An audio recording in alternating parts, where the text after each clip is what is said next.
এই পৃথিৱীৰ বহু সত্য তাৰে অন্যতম শ্ৰেষ্ঠ সত্য হৈছে পৰিৱৰ্তন।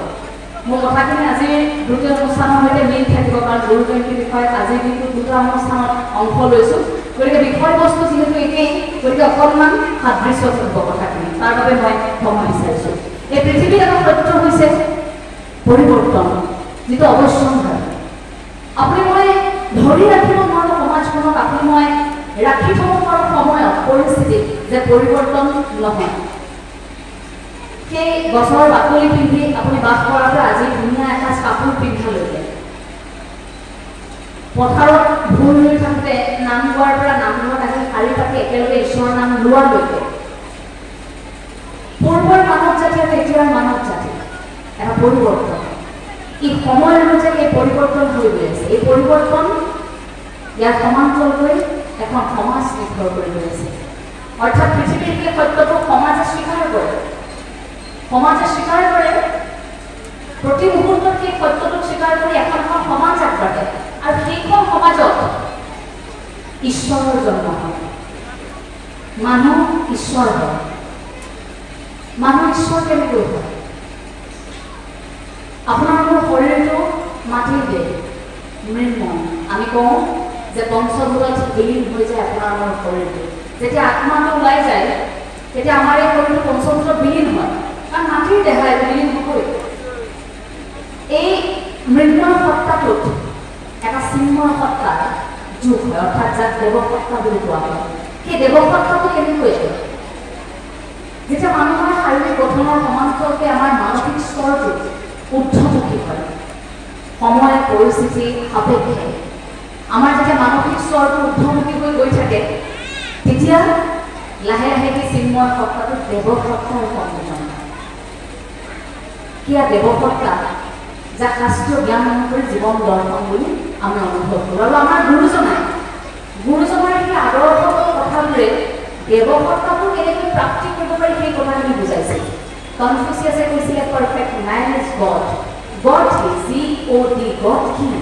G for generator, O for operator, D for destroy. যে সৃষ্টি কৰিব পাৰে, যে পৰিচালনা কৰিব পাৰে, যে ধ্বংস কৰিব পাৰে, সেইজনেই ভগৱান, সেইজনেই সৃষ্টিকৰ্তা। শ্ৰীকৃষ্ণই গীতাত কি কৈছিল? যে জ্ঞানী লোকসকল মোৰ আত্মা, যি মোক বুজিব সেইসকল মোৰ আত্মা, আৰু যিসকলে বুজি পাব সেইসকলে সেই আত্মাটোৰ সৈতে এটা সম্পৰ্ক মজবুত কৰিব। অকল আত্মাটোৰ সৈতে নহয়, আত্মাটোৰ পৰা পৰমাত্মালৈ আৰু এটা বাট আছে, কিন্তু তাৰ প্ৰথম জটিলতাটো এই নিজৰ আত্মাটোক অনুভৱ কৰা। জগতগুৰু শ্ৰীমন্ত শংকৰদেৱ গুৰুজনাই কৈছিল যে বিষ্ণুৰ অৱতাৰ প্ৰতিগৰাকী মনুষ্য। আমি প্ৰত্যেকৰে হৃদয়ত সেই এটা সত্তা কঢ়িয়াই ফুৰিছোঁ, কিন্তু ক'ৰবাত আমি যে মনুষ্য জাতি এতিয়া সেই সত্তাটোক অনুভৱ কৰাত বিফল হৈছোঁ। ক'ৰবাত যেন আমি অন্তৰত কঢ়িয়াই ফুৰা সেই আত্মাক আমি উপলব্ধি কৰিব পৰা নাই, যাৰ বাবে আপুনি মই আজি ক'বলগীয়া হয় যে আমাৰ মাজত আধ্যাত্মিকতাৰ কথাবোৰ যেন নোপোৱা হ'ল। আধ্যাত্মিকতা কি? ই আত্মাৰ চেতনাৰ এটা উপলব্ধি, যিটো প্ৰক্ৰিয়াৰ দ্বাৰা আপুনি উপলব্ধি কৰিছে যে আপোনাৰ এই শৰীৰটোৰ ভিতৰত কিবা এটাতো আছে, যিটো নোহোৱা হৈ গ'লে আপুনি অচল হৈ যায়, যিটো নোহোৱা হৈ যোৱাৰ দিনটোতেই আপোনাৰ শৰীৰটো পঞ্চভূতত বিলীন হৈ যায়। এই আত্মাটোৱে আপোনাক কঢ়িয়াইহে লৈ ফুৰিছে, এই শৰীৰটোৰ ভিতৰত আত্মাটো আছে, সেইটো সুদৃঢ়হে সি আমাক প্ৰয়োজনীয়তা আছে। গতিকে গুৰুজনাই সেইখিনি উপলব্ধি কৰিব পৰাকৈ গুৰুজনাই নিজৰ আদৰ্শত যেতিয়া নৱবৈষ্ণৱ আন্দোলনৰ এটা জাগৰণ সৃষ্টি হৈছিল, তাত খুব সুন্দৰকৈ সেৱাৰ ৰসৰ সংযোজন কৰাইছে। আপুনি যদি চৈতন্যদেৱৰ কথা চায়, আপুনি যদি গুৰু নানকৰ কথা চায়, শংকৰাচাৰ্যৰ কথা চায়, বা আন আন ধৰ্মগুৰুসকলৰ যদি কথা আপুনি চায়, সেইসকলৰ ভক্তিৰ গুৰুজনাৰ ভক্তিৰ আৰু সেৱাৰ আপুনি পৃথকতা দেখিব। গুৰুজনাৰ আমাৰ বাবে সেই সেৱা ৰস আৰু ভক্তি ৰসৰ সংযোজন ঘটাই এই পথটো ইমান কটকটীয়া কৰি থৈ গৈছে, য'ত মনস্তাত্ত্বিক দিশবোৰে আমাক খুব শক্তিশালী কৰি ৰাখে। যে গুৰুজনাই কৈছে যে ভক্তি ৰসৰ বাটটোলৈ তুমি যাব পাৰিবা, কিন্তু আৰম্ভণিতে সেৱা ৰসৰ তুমি যাত্ৰাটোত যাব লাগিব। অৰ্থাৎ প্ৰথম জখলা সেৱাৰ ৰস, বোলে প্ৰথমে সেৱা কৰা, সেৱাৰ এটা ধাৰণা তোমাৰ মনত থাকিব লাগিব, তুমি মনুষ্যৰ সেৱা কৰিব লাগিব, তাৰ পাছতহে তোমাৰ ভক্তি। আমি ভক্তি কৰিবলৈ আগবঢ়াৰ আগত গুৰুজনাই কৈছে যে সেৱাৰ ৰস পান কৰিবলৈ আমি প্ৰত্যেকেই শিকিব লাগিব। এই অসমভূমিত গুৰুজনাই সেই এক শৰণ হৰিনাম ধৰ্ম প্ৰচাৰ কৰোঁতে মূল নীতি যি 9টা কৰিছে তাৰে মূল তিনিটা হৈছে নাৰদ বাক্য তাৰ ভিতৰত বাকী অংশবোৰ সোমাই পৰে গতিকে সেই নীতিৰ মূল আধাৰটোৱে হৈছে সেৱাৰ আৰু ভক্তিৰ এতিয়া সেৱাৰ যদি আপোনালোকক খুব সহজ কৰি এটা উদাহৰণ দিওঁ এটা কাহিনী এজন ব্যক্তি তেওঁ প্ৰত্যেক দিনে এজন ডাঙৰ ব্যৱসায়ী তেওঁ প্ৰত্যেক দিনে যিকোনো কাম কৰাৰ আগতে ঈশ্বৰৰ ওচৰলৈ এবাৰ হ'লেও যায় মন্দিৰলৈ এবাৰ হ'লেও যায় তেওঁ ঈশ্বৰৰ সেৱা জনাইহে যিকোনো কাম কৰে কিন্তু সেইদিনা তেওঁ খুব দৌৰা দৌৰি আছিল তেওঁ ঈশ্বৰৰ ওচৰলৈ যাব পৰা নাই গতিকে মন্দিৰলৈ যাব নোৱাৰি তেওঁ কি কৰিলে তেওঁ ঘৰখনত থকা তেওঁ কাম কৰা তেওঁৰ সহায়কগৰাকীক তেওঁ কাম কৰা মানুহগৰাকীক ক'লে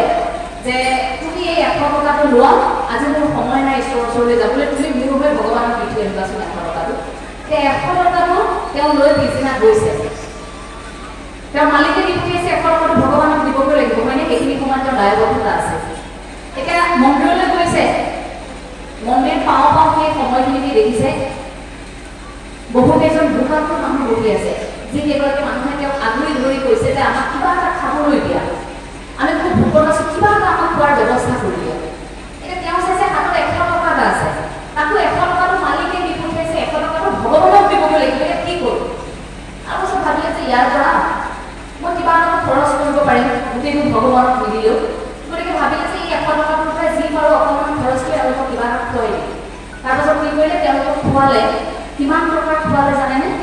98 টকাৰ খোৱালে খৰচ হ'ল 98 টকা এতিয়া 98 টকা তেওঁলোকক দোকানত খুৱাই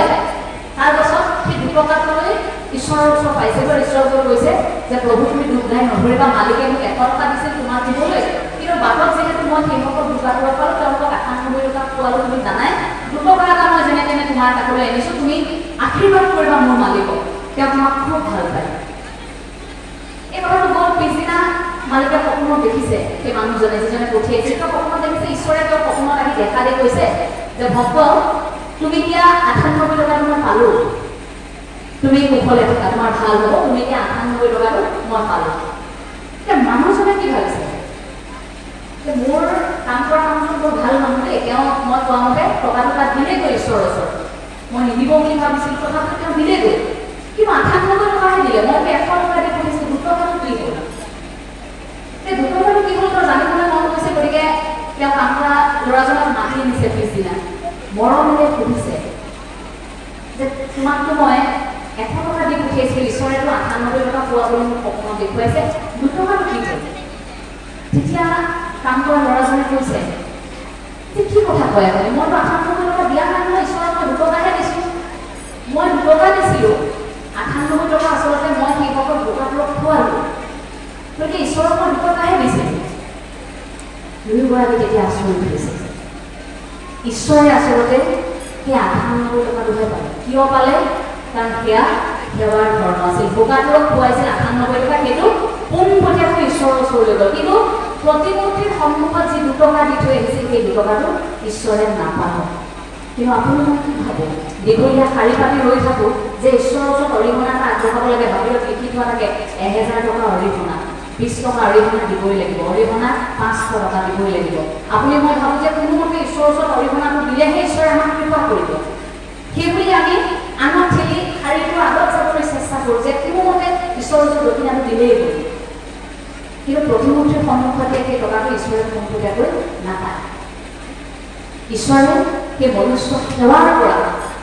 সেয়া পায়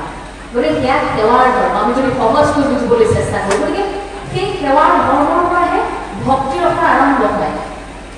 গুৰুজনে সেইখিনি খুব সুন্দৰকৈ গুৰুজনাৰ সৃষ্টিৰাজিত বৰ সুন্দৰকৈ মানৱ জাতিক বুজাই থৈ গৈছে আমাৰ বাবে গুৰুজনাৰ অন্যতম সৃষ্টি সাহিত্যৰ আমি যাক কীৰ্তিস্তম্ভ বুলি জ্ঞান কৰোঁ কীৰ্তন ঘোষা সেইখনে আমাৰ অন্যতম সাহস নহয় জানো কীৰ্তন ঘোষা দশম আৰু আনফালে মহাপুৰুষ শ্ৰী শ্ৰী মাধৱদেৱৰ নাম ঘোষা আৰু ঘোষা ৰত্নাৱলী আমি মহাপুৰুষ শ্ৰী শ্ৰী মাধৱদেৱৰ দৃষ্টিৰে গুৰুজনাক বেছিভাগ সময় উপলব্ধি কৰোঁ আমি ঘোষা গাওঁ কাৰ দৃষ্টিৰে গাওঁ মহাপুৰুষ শ্ৰী শ্ৰী মাধৱদেৱৰ দৃষ্টিভংগীৰে আমি আকৌ এবাৰ গুৰুজনাক চাবলৈ আমি চেষ্টা কৰোঁ তাত গুৰুৰ ধৰ্ম আকৌ প্ৰকাশ পায় গতিকে এই গোটেই কথাখিনি যদি আপুনি মৰণে মৰণে উপলব্ধি কৰিব বিচাৰে তেন্তে তাৰ ভেটিটোৱেই সেৱাৰ আৰু ভক্তিৰ